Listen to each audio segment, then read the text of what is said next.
नमस्कार। स्वास्थ्य की समस्या की वजह से काफ़ी लंबे समय पश्चात आपके सामने मुखातिब हो रहा हूँ। मेरी कोशिश होगी कि नियत समय पर आपके समक्ष मैं प्रस्तुत हो सकूँ। मित्रों, 29 मार्च को शनिदेव अपनी राशि को बदलने वाले हैं। सोशल मीडिया के माध्यम से भयाक्रांत करने वाले ऐसे बहुत सारे वीडियो हमारे और आपके सामने आ चुके हैं कि बहुत कुछ बदलने वाला है। यहाँ मनुष्य लाचार हो जाएगा, मजबूर हो जाएगा और उदासीनता और वैराग्य की ओर मनुष्य आगे बढ़ जाएगा। मित्रों, ज्योतिषीय तर्क शक्ति का इस्तेमाल करते हुए आइए समझते हैं कि 29 मार्च 2025 से आगामी 30 माह तक के लिए जब शनिदेव मीन राशि में रहेंगे तो क्या कुछ गलत होने वाला है या फिर क्या हो सकेगा, इसकी क्या संभावना बनती हुई दिखाई दे रही है। उड़ीसा का एक महत्वपूर्ण ग्रंथ है भविष्यमालिका, जिसमें इसी मीन राशि के शनिदेव को बताया गया है कि जब शनि अपना राशि बदलेंगे और मीन राशि में 30 माह अर्थात 2.5 वर्षों के लिए जब प्रवेश करेंगे तो विश्व की आधी आबादी समाप्त हो चुकी रहेगी। ऐसी समस्याओं का आगमन होगा कि मनुष्य मजबूर होगा, लाचार होगा। अर्थात इस 29 मार्च 25 को जब शनि मीन राशि में पधारेंगे, एंट्री करेंगे, तो ऑलरेडी वहां 6 ग्रह स्थित रहेंगे: सूर्य, चंद्रमा, राहु, बुध, शुक्र और शनि। अर्थात जब एंट्री करेंगे, राहु शनि का एक संयुक्त प्रभाव का एक नेगेटिव अप्रोच आता हुआ दिखाई देगा। सूर्य ग्रहण योग और चंद्र ग्रहण योग, बृहस्पति और केतु के ऐसे सहसंबंध बनेंगे, गुरु चांडाल योग का भी निर्माण होगा।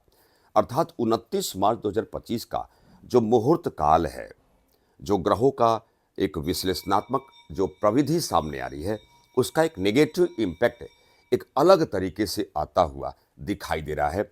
चूंकि एग्जैक्टली मीन राशि में जली तत्व की राशि की प्रधानता बढ़ती हुई है और ऑलरेडी शुक्र और चंद्र जैसे जली तत्व से युक्त ग्रहों का एक गजब का प्रभाव होगा, तो इसका पहला इम्पैक्ट क्या होगा कि जली तत्व संबंधी समस्या एक ऐसी समस्या आएगी जो बिल्कुल एक्सेसिव रेट में होगी।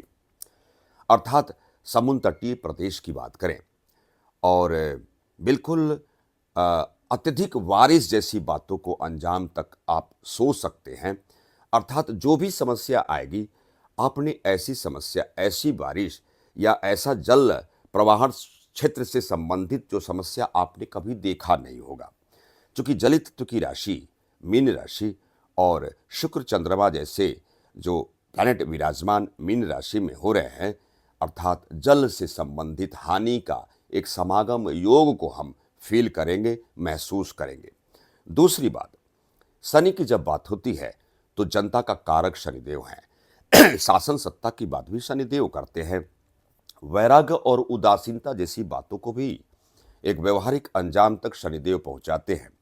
राहु और शनि का साथ होना, अर्थात मार्च, अप्रैल, मई, यह 3 माह की बात इसलिए कर रहा हूं कि राहु भी अपना यह राशि को बदलेंगे, मीन राशि से कुंभ राशि में आएंगे। अर्थात इन 3 माह के अंतराल कालखंड में राहु का एक मूलभूत लक्षण है, जिन ग्रहों से संयुक्त होते हैं उस ग्रह की प्रकृति, स्वभाव, विशेषताओं का खंडन और बाधा का आगमन के लिए मजबूर करते हैं। शासन सत्ता का कारक शनिदेव, जनता का कारक शनिदेव। और अर्थात तात्पर्य क्या है कि इन मार्च, अप्रैल, मई के माह में समस्या एक अजीब तरीके की दिखाई पड़ेगी। अर्थात शासन तंत्र को डमाडोल करेंगे, बाधित करने का प्रयास करेंगे, अड़चने आएंगी और एक अस्थिरता का माहौल पैदा हुआ दिखाई देगा, जो मई 2025 तक की इस विसंगति कालखंड में राहु शनि का संयुक्त प्रभाव को हम व्यवहारिक स्तर पर देख सकेंगे। यद्यपि 14 मई 2025 को हमारे भारत देश की जन्म कुंडली में देवगुरु बृहस्पति बहुत मजबूत हो जाएंगे। दूसरे हाउस की उस मिथुन राशि में उनका पदार्पण होते हुए और देवगुरु बृहस्पति की 9वीं दृष्टि हमारे देश के 10म राज्य भाव, शासन तंत्र के भाव पर उनकी 9वीं दृष्टि होने मात्र से यह जो समस्या आएगी 14 मई 2025 के पश्चात समाप्त होती हुई दिखाई देगी। अब इस मीन राशि का शनि की व्यवस्था और मई के पश्चात कुंभ राशि के राहु का जो एग्जैक्टली इम्पैक्ट होगा वह बड़ा ही अजीबोगरीब होगा। हमारे देश के मुखिया माननीय प्रधानमंत्री मोदी जी की जन्मपत्रिका जो वृश्चिक लग्न की है, अगर उनकी बात करें तो राहु चौथे जनता के भाव में सुख भाव में विराजमान होगा। अर्थात मई 2025 के पश्चात प्रधानमंत्री मोदी जी के स्वास्थ्य बाधा का एक कारण बनेगा चौथे का राहु, जो एग्जैक्टली 1.5 वर्ष तक रूबरू कराएगा। एक नकारात्मक संकल्पना का एक समागम योग स्वास्थ्य के संदर्भ में जनता से विमुख करने का भी राहु जो चौथे विराजमान होगा वह प्रयास करेगा। अर्थात मई 2025 से नवंबर 2026 का जो समय चक्र है, ये हमारे देश के ओजस्वी प्रधानमंत्री माननीय मोदी जी के स्वास्थ्य के संदर्भ में बेहतर होता हुआ नहीं दिखाई देगा। अब हमारे देश के गृह मंत्री माननीय अमित शाह जी की जन्मपत्रिका की बात करें तो वही राहु छठे भाव जो प्रतियोगिता का भाव है वहाँ बड़ा पावरफुल हो जाएगा, और 7वें भाव में जो अहम केंद्र का भाव है वहाँ शनि विराजमान हो जाएगा। तो माननीय अमित शाह जी की एक राजनीतिक परिक्षेत्र में एक बड़ा ही शानदार तरीके से पारंगत कराएगा, एक शानदार पॉजिटिव फीडबैक रिजल्ट देने के लिए उत्प्रेरित करेगा। परंतु स्वास्थ्य के संदर्भ में यही राहु और शनि का जो इम्पैक्ट है, प्रभाव है, एक समुचित प्रभाव हड्डी संबंधी समस्या से भी रूबरू करा सकेगा, जिसकी संभावना बनती हुई प्रतीत हो रही है। उत्तर प्रदेश राज्य के ओजस्वी मुख्यमंत्री माननीय योगी जी की जन्मपत्रिका में जो सिंह लग्न की जन्मपत्रिका है, 7वें राहु विराजमान होगा और 8वें मृत्यु भाव में शनि विराजमान होते हुए बहुत ही स्ट्रांग कारकत्व को प्राप्त करेगा। अर्थात माननीय योगी जी का जो एक राजनीतिक कद है वो बहुत तेजी से बढ़ेगा, जिसे हम और आप फील करेंगे। अब मीन राशि जो जली तत्व की राशि है और शुक्र चंद्रमा भी उस मीन राशि में 29 मार्च को विराजमान रहेंगे, तो एक अजीबोगरीब तरीके से जो जल तत्व की असीम वृद्धि को हम महसूस करेंगे। इसे आप अपने स्तर से समझ सकते हैं।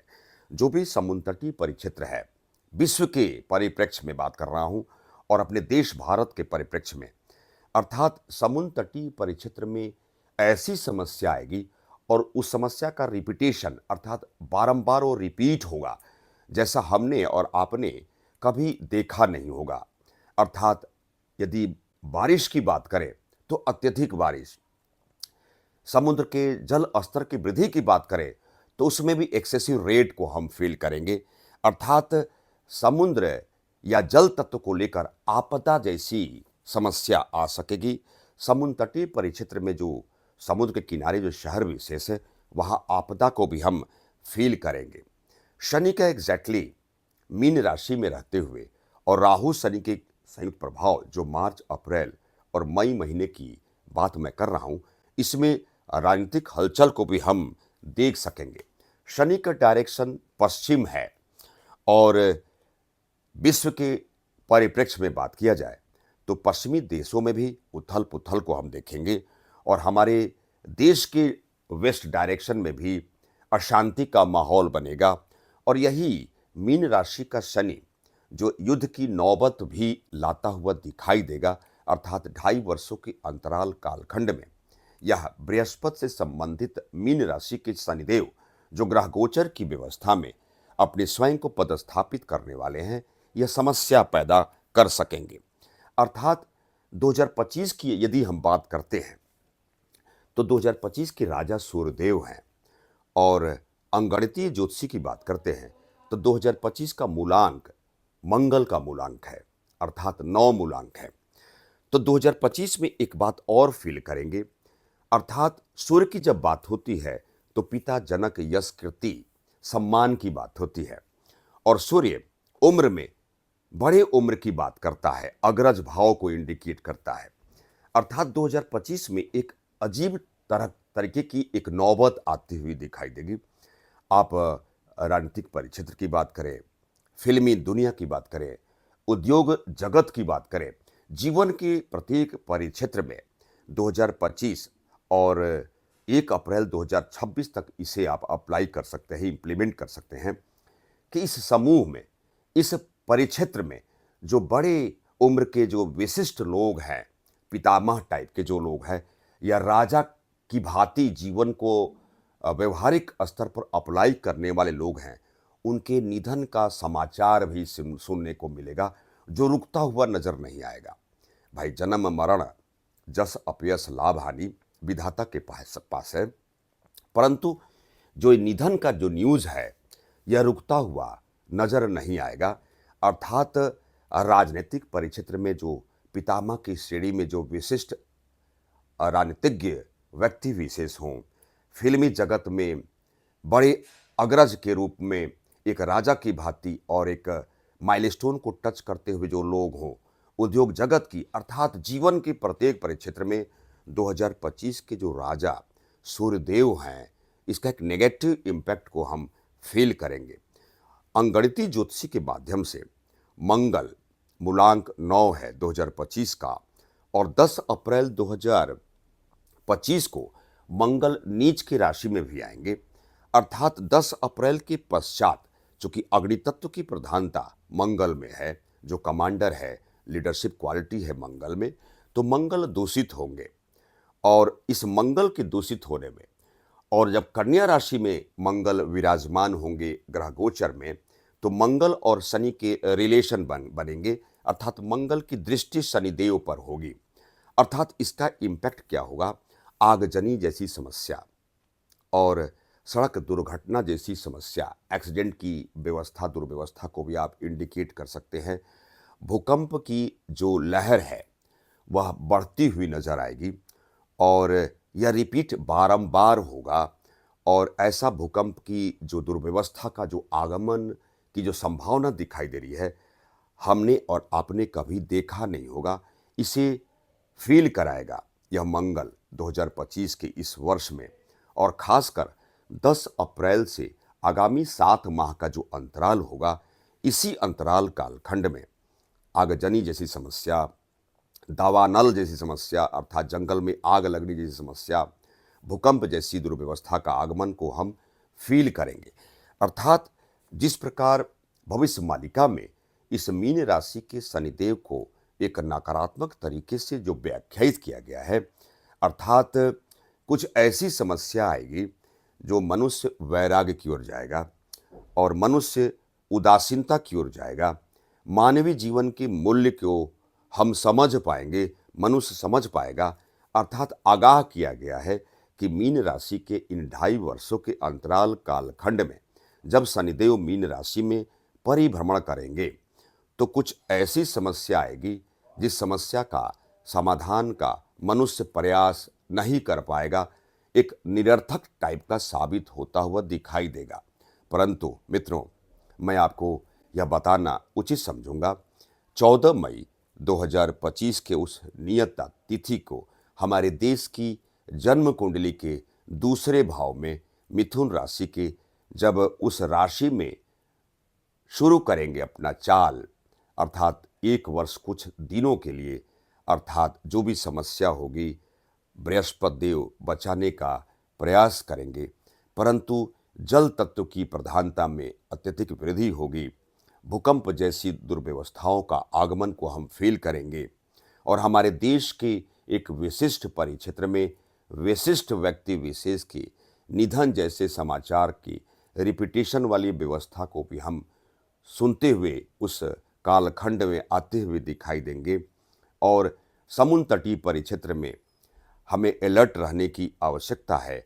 मार्च, अप्रैल और मई के इन 3 माह के अंतराल में राजनीतिक उथल पुथल को भी हम महसूस करेंगे और हमारे देश के ओजस्वी प्रधानमंत्री माननीय मोदी जी के स्वास्थ्य बाधा का उस समागम योग काल में प्रवेश करने की उस गुंजाइश काल में, संभाव्य काल में आप प्रवेश कर रहे हैं। माननीय योगी जी की राजनीतिक व्यवस्था में बढ़ोतरी होगी और माननीय अमित शाह जी की राजनीतिक कद काठी वाली व्यवस्था में एक पारंगत तरीके से खुद को आगे आते हुए दिखाई देंगे। परंतु स्वास्थ्य बाधा के समागम योग काल में भी आप प्रवेश कर सकेंगे, ऐसी संभावना दिखाई दे रही है। नमो राघवाय। आप सभी को प्रणाम।